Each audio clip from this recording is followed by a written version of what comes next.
Hello the world, hello the internet, hello people who want to find out about New Labour and particularly how everything changed in 1994. 1979 was year zero, but 1994 everything changes again. But in order to understand why that is, first of all we need to go backwards. We go backwards in order to go forwards, and we look at Labour's electoral history. 1979, that's when they lost their vote of confidence, and that's when they lost the election, a Conservative majority of 44. That had gone up to 144 in 1983, it came back a bit in 87 to 101. 92, it thinned even further to 21, and then it zoomed across and up and all sorts of stuff. But this is the one that we need to look at. This was the one that Labour was supposed to win. They were going to win this. And this is the one where we've got Neil Kinnock and things can only get better and the dreadful Sheffield Conference. Why did they lose this? They lost this for a very, very simple reason. They might have looked neoliberal, but the neoliberals didn't believe that they were part of their gang. And I'll explain exactly what that means when we come back and look once more at Labour's particular dilemma. Sorry about the detritus. This is not the first time I've tried to record this presentation. If you want to change society, you need to win the elections. You can achieve nothing from the opposition benches. That's the central premise here. If you want to win elections, you need to get the people who voted for Thatcher to vote for you. That follows elegantly from that vastly expanded middle class. If you want to secure a middle class vote, you need to adopt neoliberal policies. But you can't have neoliberal policies if you are still a socialist. And this was the problem in 92. The Labour Party had not ditched its socialism. And so when push came to shove, when the individuals went into those ballot boxes, they looked at the forms and they said, well, you know what, Labour, I think they're still socialists. They might have a coat of blue paint on them or middle-coloured paint, I don't know. But underneath that, they're still red. So that had to go. Enter 1994. Enter Blair. It was a rejection of old Labour's methods of social and economic engineering. It replaced the old Clause 4. This was of symbolic and practical value. This was very, very, very important. Now, those of you who know your Marx will know that one of the tenets of socialism is the common ownership of the means of production. That is, the factories should be owned by the people who work in them.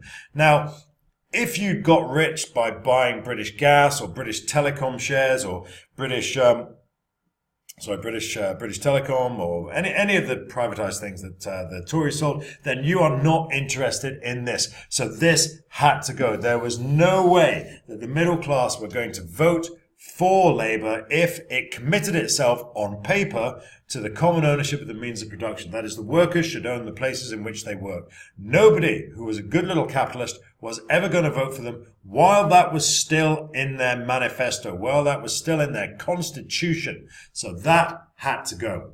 Along with that, we have a couple of comments here from Blair and indeed from Mandelson saying, yep, we are very different. We are New Labour. I believe Thatcher was right. We are intensely relaxed about people getting filthy rich. You can't imagine anyone from old Labour coming out with anything quite like that.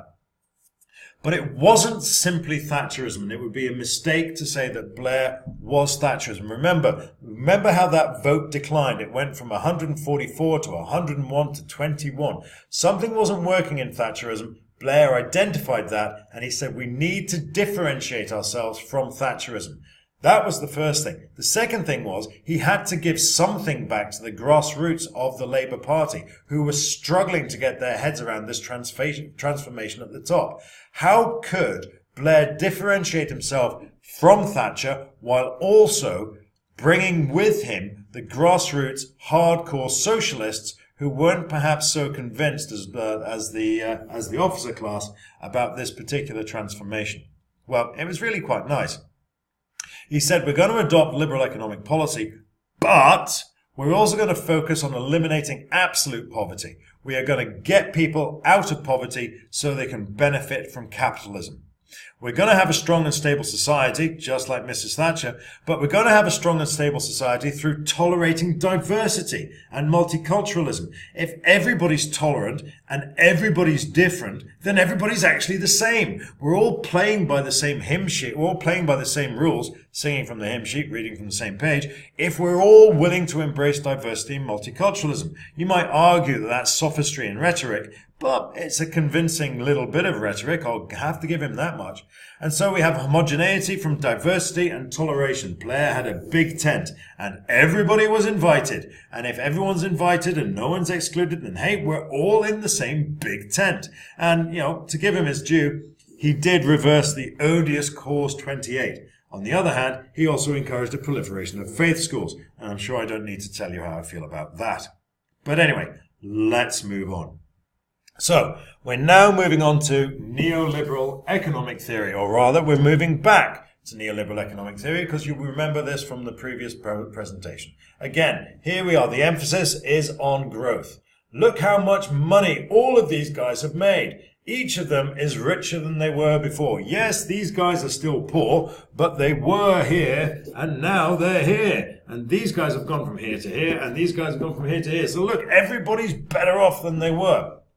Yes, said Blair, you're absolutely right. Everyone is better off than they were, but look at this. These guys are still below the poverty line. They are still below the bread line. And if you are struggling, if you are finding it incredibly difficult to put bread on the family to feed your children, then you are not benefiting from capitalism. You cannot relax and enjoy the benefits of capitalism if you are below the breadline. If you cannot feed your family, then you cannot possibly enjoy or benefit from capitalism. This is what Blair said. We need to get these people out of absolute poverty. And the way in which he did it was rather elegant. He said, right, we need to do this. We need to get these people out of absolute poverty. And this was a package of policies that you are going to call social justice.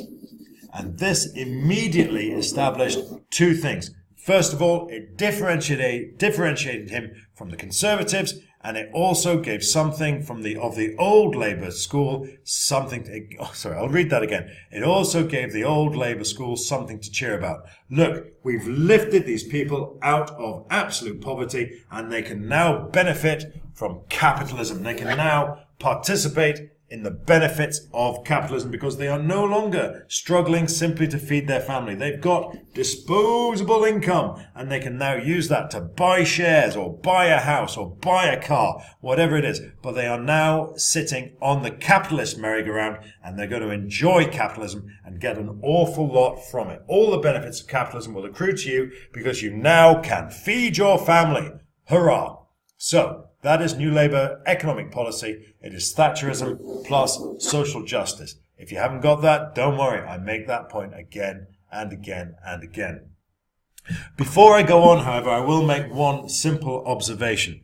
Note this. Social justice was all about lifting people out of poverty. They didn't give a toss about relative poverty. So relative poverty was still an issue. Relative poverty, there it is. And that, again, is a differentiation between Blair's New Labour and traditional socialist thinking. Relative poverty was allowed to expand. They didn't care. They bought into the idea that a rising tide lifts all boats. And so if everybody's getting wealthier, then everybody benefits. All we need to do is we need to make sure that everybody can benefit from the capitalist society by not struggling to feed their family. You need that disposable income to buy your house, to buy your car, to do whatever it is that's going to enable you to benefit from capitalism. So here we go. This is what it looks like. We've got going for growth. This is new neoliberal economic policy. Specific ideas that he had, private finance initiative. This was a tweaking of Thatcherite policy. And private provision of state services. This is allowing the private sector to come into things like prisons and schools and so on. And also there's the schools. There we go. That's the evidence. And strong and stable society. We have the aspirational society. We bought into the capitalist model. Everyone's participating in capitalism. No one's excluded from the capitalist game by virtue of the social justice package that we're coming to. We also have reduced dependency, encouraging rugged individualism. I mean, this is pure Thatcherism. But then we add this. We are lifting people out of absolute poverty, enabling them to benefit from society, enabling them to enjoy the benefits, of capitalism. And these are the three things that you need to use as evidence. Sure start, the minimum wage, tax credits. What they are, I will explain in class. But in the exam, or when you're trying to justify or explain the social justice package, these are the three things that you will use. Strong and stable society, well, it's pluralism and diversity. We have a social unity achieved through toleration and multiculturalism. Didn't work, but hey, it was a nice idea. It's rhetoric. But I think, amongst all of the bad things that Blair did, the rejection of Clause 28 or the repeal of Clause 28 was without doubt a good thing. So, what is Blair? Blair is Thatcherism plus an economic package, Thatcherism plus a social package. And if you get your head around that, you'll be in very, very good shape. And that allowed the middle class to vote for him and return New Labour with huge majorities in 97 and again in 2001 and diminished majorities thereafter. What have we got then? We've got 1983. We said that the parties were nice and far apart. By the time we get to 1994, everyone has converged on the right. That allowed the Lib Dems to strike up on the left. They filled that gap created by the movement of Labour to the right. And that kind of brings us to the coalition. Thatcherism, very definitely the defining characteristic of the coalition. Neoliberal approach, further privatization, some populist window dressing in the shape of intervention. Social policy, more Blairite than Thatcherite, was all about toleration, particularly there the gay marriage thing, and further encouragement of faith schools of all varieties. I'm not going to go on about the coalition massively here, because with any luck they're not going to ask you about it. Additionally, I have this rather good storify here. What did the Liberal Dems ever do for us? You can read it now. I'll scroll through it very, very slowly. But I do suggest that you go and have a look at it yourself, because this particular diagram here is very, very, very useful. No one really thought the Liberal Democrats were up to much, but critically, I think the real thing is just how dramatically the government switched to the right, or lurched to the right, once the Lib Dems had gone. We're nearly done. I'm just going to talk a little bit about the Lib Dems. The traditional Liberal Party, the traditional Liberal position is that no one has the right to tell me what to do. In 1988, they struck up an alliance with the Social Democratic Party. These were the moderate Labour. That date's wrong.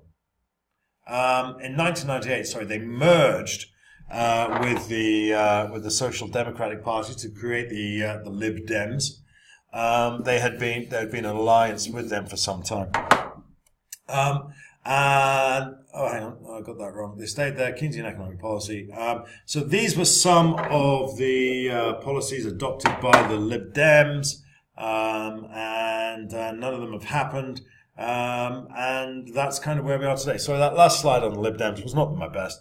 We'll talk about that another time. But I hope that's clear. You'll have a hard copy of this presentation. You'll have questions. You know where to find me. I'll see you soon.